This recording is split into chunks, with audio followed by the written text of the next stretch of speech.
these trenches that I hand dug, the dirt isn't quite as loose. It comes out in chunks, so I'm gonna actually bring in some fill dirt that I've got delivered up at the road to fill in around the piping, to try to help get around the piping a little bit better than the chunks, and not put so much pressure on the pipes.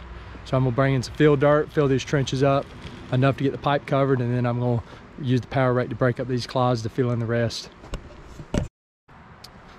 Well, we're at the 13th of June, and we're finally gonna get the grading done on this backyard. I've got a whole nother video that you can check out to see what we did to get to this point. So basically we've redone all the irrigation. I've got all the trenches filled in for the most part. Now we're gonna break out the Ventrac, and we're gonna do some grading on this backyard to try to get it as nice and gentle sloping away from the house as we can, make it just as smooth as can be. This is what we're currently looking like. Most of the irrigation trenches are filled in pretty roughly. I've just got some loose dirt around the piping, that way the pipe doesn't have a lot of pressure on it whenever we finally do run over it a couple times with the tractor and do the grading on it.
We're going to try to get some grading done this morning.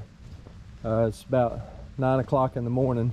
It's been raining the last 2 hours. Some pretty heavy storms come through, and I'd say we got at least a ½ inch. It might make a little bit of a mess back here. This ain't going to be a final grade, so I'm not too awful worried about it. But you'd be amazed at how dry the dirt is just an inch down in the dirt.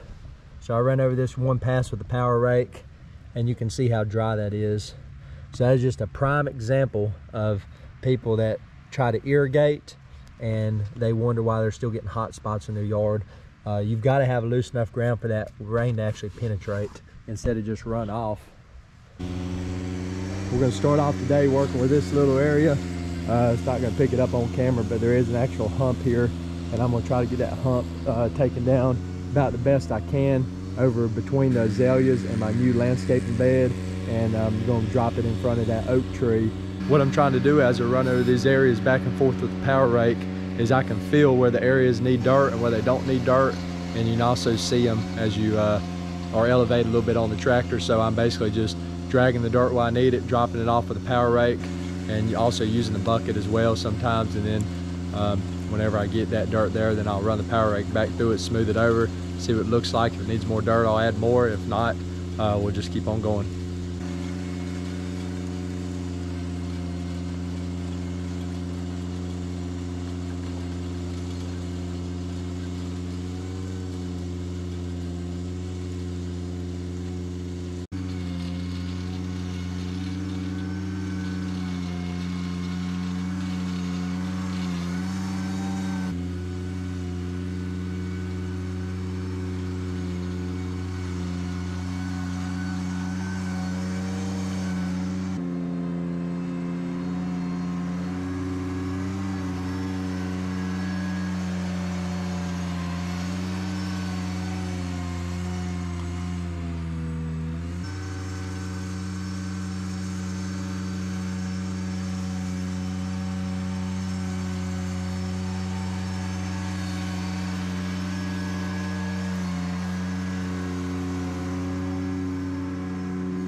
So my goal here is to run this in a lot of different directions. I'm going to go front to back, away from the sidewalk towards the woods, and then I'm going to go left to right from my wood furnace over to my dog kennel, and then I'm going to go at an angle, and I'm going to try to go every way I can to try to get this as level and as I possibly can. And then my final pass is going to be dragging it away from the concrete, but my goal is to put it completely flush with the concrete and then slowly taper it towards the wood line so it can drain. Last time I graded this, I graded it with a power rake on the back of a 3-point hitch, and it's just unbelievable the difference between the Ventrac and a 3-point hitch quality.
Try to get the dirt right up to the edge of this concrete as flush as I possibly can, and then I'll make a final pass with a power rake right down the side, clean up all this little bit of loose debris. Key for this last step is to run the power rake depth setting all the way up to about the 0 setting. So I've got this angled completely away from the sidewalk. It's going to the left, So when I lay the right hand side of the power head down on the ground, it won't even be touching the ground, and if it does, it's just barely skimming the ground. And then I'll run the tire about halfway on the concrete, and that'll give it enough distance, that way the teeth doesn't make contact with the concrete, and they should be slightly above the concrete anyway, but I try to play it safe and run the tire about halfway on the concrete, halfway on the dirt, and that'll keep the tire perfectly level with the concrete, and then that ideally will keep the power head level with the concrete, and it'll move a little bit of dirt away to the left hand side. This is what we're looking for on our final pass. You see it's perfectly level with the concrete down through there, and then as we make our continual passes with the power rake, we'll be working towards our slope going away from the concrete. Looking pretty good on the side yard. Still got a good bit of hand raking to do around the rocks, but what I'm going to do now is get some compost, and we're going to spread it out through here, and then we're going to till it in with the power rake, and then we're going to do our final grade. So this is double screened organic compost. Comes from a local farm up the road, Wallace Farms. If you're local to Huntersville, Charlotte type area, they've got good prices on it. Buy it in bulk. This is 5 yards, I believe. I'm gonna guess about 7,500 square feet. I really need to remeasure it because we've adjusted a lot of the landscaping beds and did away with the whole side of the house on the right hand side. But according to their online calculator, it should be about a 1/4 inch of compost over this entire area. You could probably go about double that really if you wanted to, but this is what we're going with today. And I have noticed a substantial difference when I put compost versus if I don't put compost, in terms of it holding water and reduced hot spots that I've seen in my newest renovation up at the front of the road. So I hooked my drag up to the back of my Ventrac. We're going to try it first. You can use the power rake to spread it, no problem. And if the drag doesn't work, that's definitely what we're going to do. You basically just set the power rake on a lighter setting and just run over it, and it'll go over top of the humps and basically just fan them out each way. So I got it spread pretty evenly with the bucket, and then we're just going to go around and finish it off with the drag, and then we're going to run over it with the power rake and till it in.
Tell you what, that drag has really come in handy. So far I've used it on sand, spread this compost beautifully, and actually been using it on a gravel driveway as well. Basically just tip the back end down so that only the back one's dragging, and it seems to work really well. See, the front ones are actually off the ground, and they do catch some material if it piles up just a little bit more than it needs to be, but this works on everything.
As many times as I've run this power rake, it's still just absolutely amazing at what it can do. That's a perfect seed bed. It's not too soft, it's not too firm. There's a few places that it's still a little soft over towards the edge of the sidewalk, and what I'm gonna do is I'm gonna let this dry tonight and hopefully some tomorrow, and then I'm gonna do my very final grade tomorrow before we put the seed down. But overall, this has turned out phenomenal. Got a few plants on this side landscaping that need to go or either be moved up. These two hosses, they've gotten exceptionally larger than what they used to be. So I basically am just gonna tie it up with a string so I can get towards the root ball, and we're gonna dig those up and they're going to the other side of the house. And then up top, the azalea and the gardenia are both gonna be moved up. I really need to get that slope lessened up towards the top. So I'm gonna lift each one of those up about 6 or 8 inches to try to accommodate that slope and get it a little more gentle than what it is currently.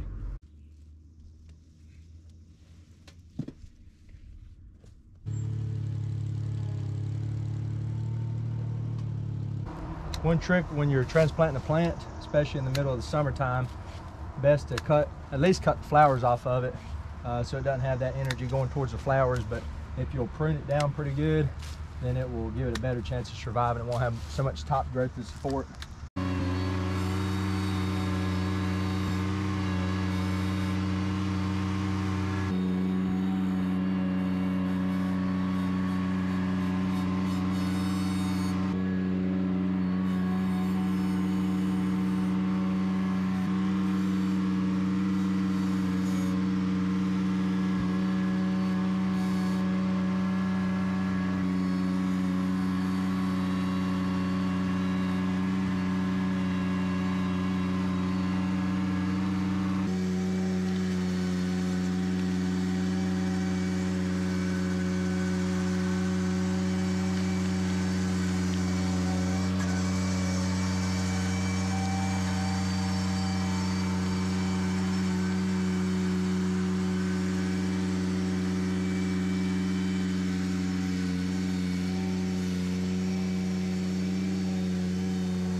I think we ended up coming up about 8 inches on this bush.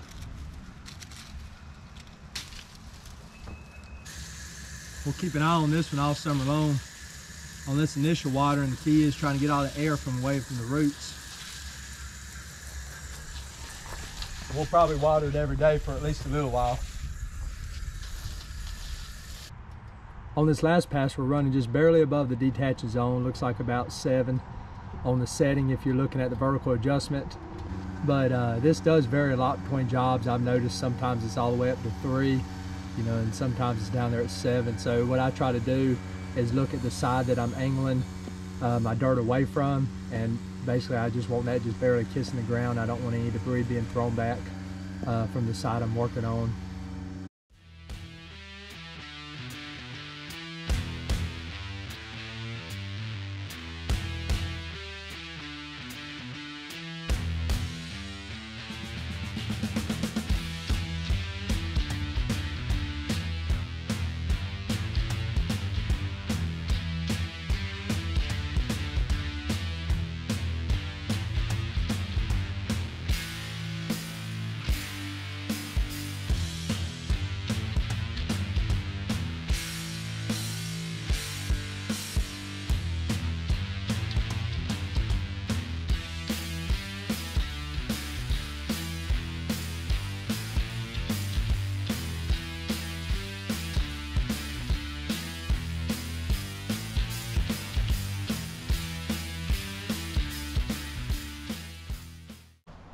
Final grade's done.